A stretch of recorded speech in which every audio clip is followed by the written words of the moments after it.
September 2559. As the UNSC Infinity's crew prepare to return to Reach for Operation Wolf, the legendary Spartans of Blue Team field test their Gen 3 Mjolnir armor alongside ODSTs of the 9th Platoon. Historians note, Halo From the Soil to the Stars takes place over September 19th to the 21st, 2559, approximately 3 weeks before deployment to Reach for Operation Wolf in the novel Halo: Shadows of Reach.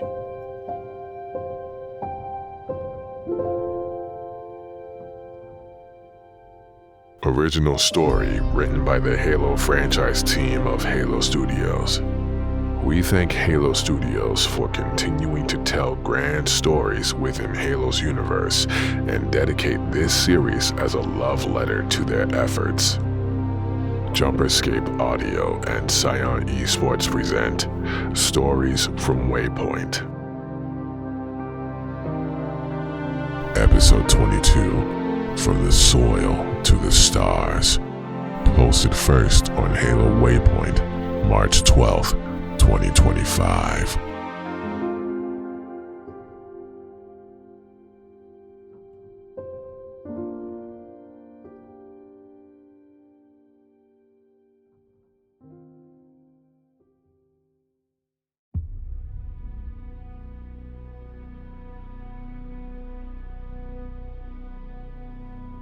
For almost half a century, I've given everything I possibly can to my Spartans. The mind, body, and soul of myself and many others have been scraped away, bit by bit, in the pursuit of saving humanity. First from itself, then from the Covenant, and now from the cascading fallout of innumerable intricate actions for which there are no end of consequences. You are called upon once again to lead them over the threshold and into the darkness, to fight against impossible odds, and to win. You've always been good at that, haven't you, Don? To that end, I have something for you. Something you will need. The Mjolnir exosuit is now complete. Even though this technology will save humanity in the war to come, I must remind myself that liquid crystal cannot rise on its own. Titanium alloy cannot prevail in the face of extinction. Armor cannot hope. It all means nothing until you step inside.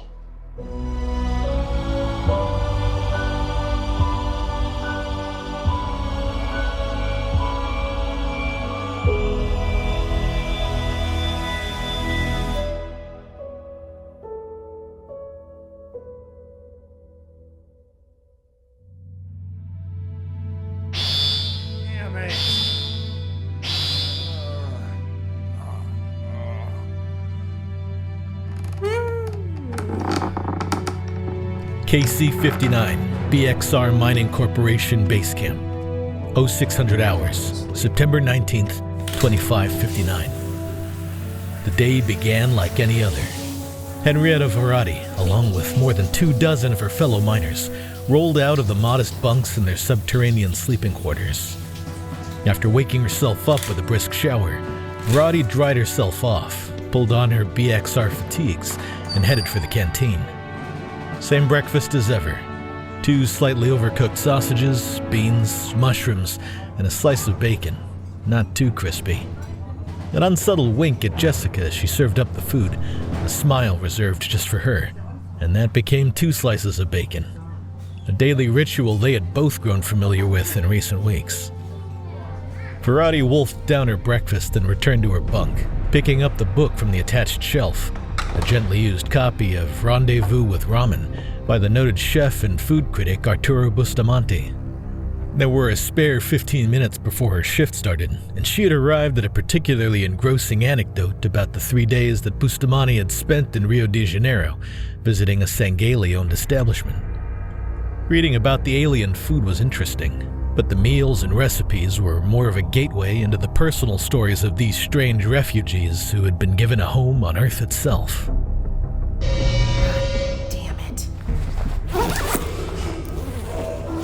Let's get moving, Varadi. Don't get your suit bunched up. I'm coming.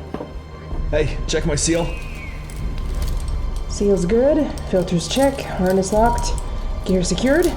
Systems check. All set.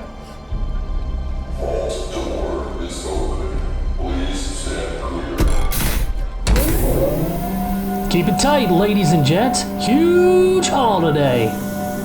KC-59, simply nicknamed Casey by those who had set up shop on its surface, was a largely desolate planet, but it contained something of immense value to the United Nations Space Command: extensive deposits of titanium.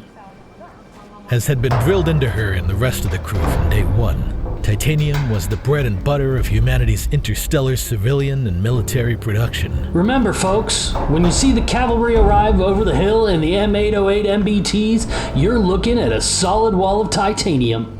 When the starship's battle plating protects you from an unforgiving vacuum of space and superheated plasma, you won't be sending thanks to any god of your choosing. You'll be addressing your tender, heartfelt regards to Titanium A battle plating. You know what that means? This is the most important goddamn titanium you'll ever excavate. On that, at least, Varadi knew he was right. When a Spartan stepped onto the battlefield, they represented the culmination of 1,000 lives that had built the ultimate weapon. Engineers and scientists who created the armor and augmentations, miners who provided the materials, technicians who kept the armor systems tuned for optimal efficiency and performance. That was what it meant when folks said Spartans represented hope for humanity. It was not simply about the individual soldier, but the work, and at times the sacrifices made, to deliver them to the fight. Inspiring as it was, sometimes it all seemed so futile that the sum total of humanity's resolve in the battle for survival would one day cost them too much. Doubt forever seemed to loom over them as new threats arose, casting a long shadow, but Varadi knew she had a part to play. Her dream would be waiting for her on that distant horizon after this was all over. A brighter future, she hoped, where she ran her own restaurant. Maybe with Jessica, if she liked the idea of leaving all this behind to start a new life. Rio certainly seemed like a good idea. And if things went really well, Varadi figured she could even send a personal invitation to Arturo Bustamante himself. But until then, she would mine. Duty to humanity still ultimately compelled her, and to bring an end to these conflicts, they would need no end of titanium.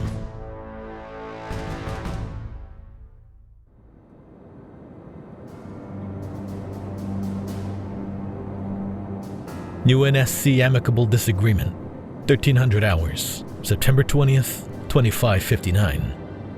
So, what's the deal with this Orca armor?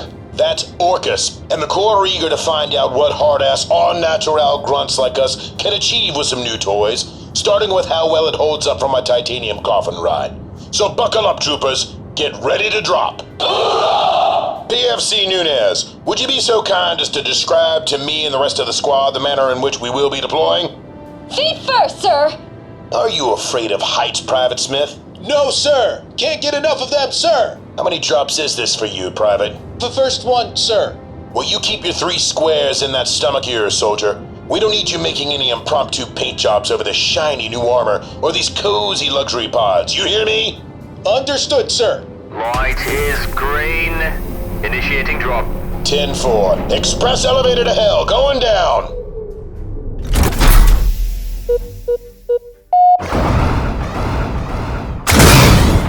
The terrestrial surface of KC-59 now filled the pod's thin vertical viewport, and Nunez focused their mind on the information readout of the planet. Orbital period of 7.5 Earth years, 6,519 kilometer radius, 31 Earth-hour days, surface gravity of 1.1 G. Vast expanses of rocky mountains covered the surface, but the mining craters were by far the most striking feature. Tracts of concentric circles, surrounded by outposts and massive equipment arrays that were gradually becoming ever more visible. A central processing facility housed a skyhook that connected to perihelion, the planet's orbital station, while others played host to mass drivers that could send their cargo into orbit in a slightly more dramatic way. tighten up your approach vector. You're driving away from the group. Yes, sir. All right, everyone, time to pop your chutes. Ah! Sir! My chute isn't responding. Please advise! Keep calm, Nunez. Hit your retro thrusters to slow your descent. Should buy you a little time while we work this out.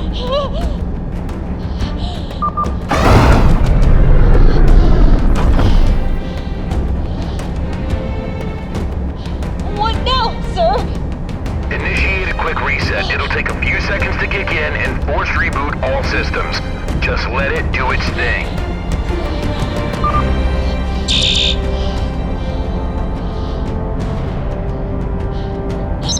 Reset complete! Engaging thruster! Troopers, thank you for flying with us today at Badass Airlines. Please keep your arms and legs inside the vehicle at all times until landing. And yes, that has been a problem before.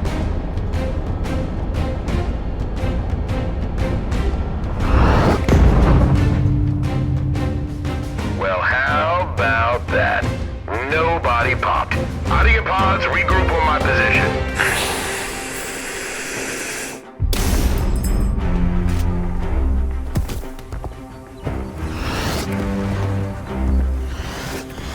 One of the most valuable lessons a soldier can learn is that technology can break, but you mustn't. You stayed calm, followed instructions, and managed to land within an acceptable distance of the squad. Good work, soldier. All right, we got a 3-click hike to reach the extraction point and get back to the ship. And we go again. Oh, how are we dropping, troopers?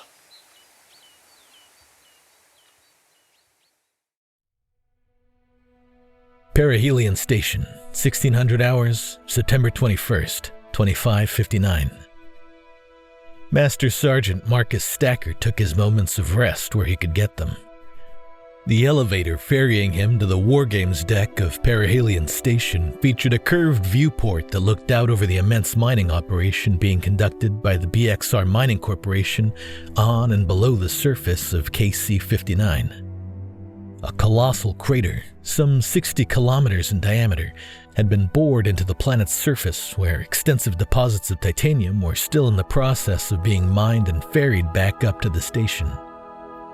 From the stories his uncle had told him many years ago, Stacker had no end of respect for the folks who signed up for jobs like this. Just because it didn't involve combat, at least not typically, that didn't diminish the brass required for jobs that involved a mix of zero-G station maintenance, extreme depths, exotic materials, and countless other quirks he no doubt knew nothing about. All to play a small but essential part in protecting humanity. For his part, he and the ODSTs of the 9th Platoon had been running exercises to push themselves, their armor, and their opponents to the limit over the last 3 days. That hadn't proven difficult when they were training both with and against soldiers of legend. The Spartans of Blue Team, led by the Master Chief himself. The last 7 years of Stacker's military career had, by pure chance, been inexplicably connected to humanity's greatest hero, and it was for that reason that Captain Thomas Lasky had selected him to lead the 9th Platoon for these exercises. You have a unique experience, Master Sergeant. Captain Lasky had said to him aboard Infinity a few days ago, before adding with a smirk. One day, it'll make a hell of a memoir. Nobody believed a word of it. And then the Master Chief literally appeared out of thin air, jumped into a tank, and helped us kick the Covenant's asses a whole click across the desert before taking out Requiem's gravity well so we could go home. Well, sometimes I don't believe it. The almost miraculous nature of it all sometimes made the Master Sergeant uncomfortable. He was much more at home dwelling on the tangible, tactics, training, and clinical routine execution. In Stacker's eyes, the real miracle was the ability to unify a group of soldiers through pride and preparation. The Spartans and ODSTs had been pitted against each other, 4 against a whole platoon, utilizing tactical lockup rounds in a variety of training scenarios. Just as the Spartans had been field testing their new Gen 3 Mjolnir armor, so too had the Orcus exoskeleton been put to the test, as drop pods were regularly launched from the frigate Amicable Disagreement down to KC-59. Nothing would be able to fully recreate the circumstances of a true combat drop, but 0 casualties and successful results in these test runs was a win in Stacker's book. The elevator came to a stop at Perihelion Station's top level, and with the crispness of a salute, the doors slid open to reveal the ringed multi-level combat deck. The top floor of the combat deck played host to the recreation center, along with multiple gymnasiums and rooms for sparring. Below that lay the armory and several multi-axis Brocker devices, machines used to assist the Spartans with putting on and taking off their armor. The third floor down, the main event as it were, was the War Games simulation deck, which took the form of a Munera platform that could also be deployed separately from the station's underbelly if desired. Stacker had worked closely with the simulation techs of the UNSC's Cartographer initiative to devise unique challenges over the last few days. The simulator had been configured into a series of arenas that spanned a wide variety of locations, from urban environments on Earth to ancient facilities recorded on different Forerunner installations, everything and anything they had in the system. New rules, new threats, new environmental hazards. Stacker had been throwing it all at them to see just how quickly the Spartans and ODSTs could adjust on the fly. The concave walls of the deck were lined with a series of screens that were synchronized with the helmet cameras of the Spartans and ODSTs. As he approached, Stacker could tell there was an exercise in progress. An ODST marksman turned their weapon towards Linda 058, but Fred 104 was sprinting towards Linda's position, weapons holstered, as he blasted the ground with a repulsor equipped to his forearm, which launched him some 6 feet into the air. As the ODST fired, sending 2 tactical lockup rounds directly at Linda, Fred tossed a drop ball unit with his other hand, which emitted an energy shield that absorbed the first hit. The second shot impacted upon the drop ball unit itself, blasting it apart. Linda neither hesitated nor flinched in reaction. This had simply bought her time to get a fix on the marksman's position. To Stacker, it looked as if Linda had fired her rifle and dropped the marksman as she was still in the process of readying her aim. From one of the nearby sparring rooms, Kelly 087's voice issued a command. Again. She and her ODST partner, Lance Corporal Julie Change, were demonstrating hand-to-hand drills effective against Ungoy and Kigyar to a group of 15 others. Stacker had seen Kelly in action over the last few days, darting across the simulated battlefield with her thruster module, which had been modified to engage a few seconds of active camouflage. She had overclocked the system to recharge faster, which reduced the length of the camouflage system to just half a second. But that was all she needed to give the illusion of disappearing and reappearing in unpredictable places. Finally, a couple rooms over, Stacker caught a glimpse of the Master Chief himself. There was something almost quaint in seeing the Spartan revered by so many as human's ultimate champion, spotting for half a dozen ODSTs in one of the gymnasiums. Stacker observed the Chief dutifully checking the weights and equipment with every rotation.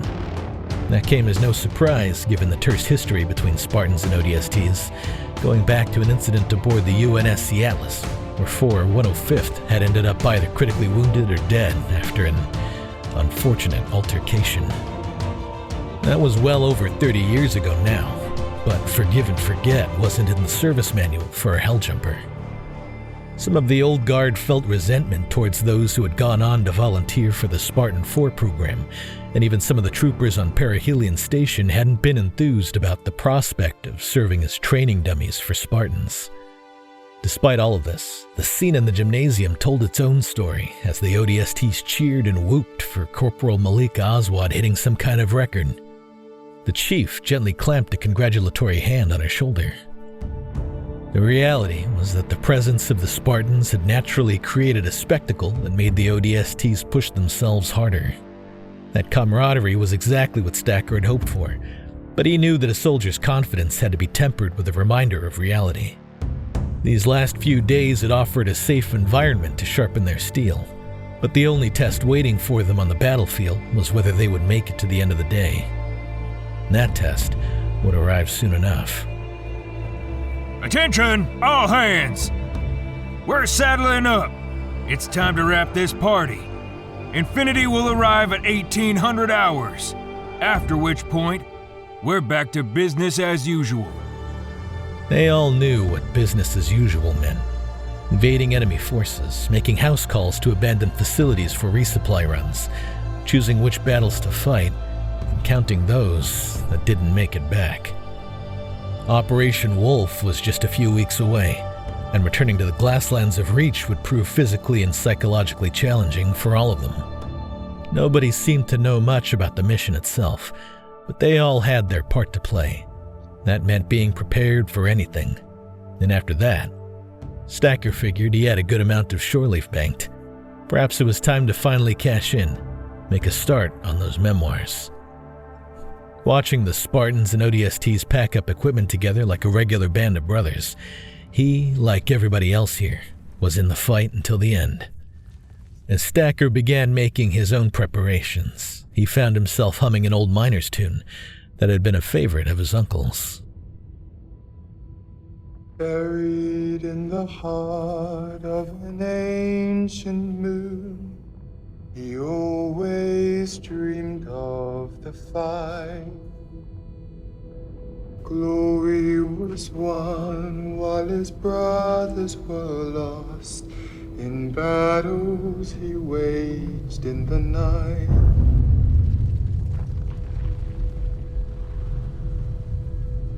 His life blown away in the blood that he gave, an offering unrecognized.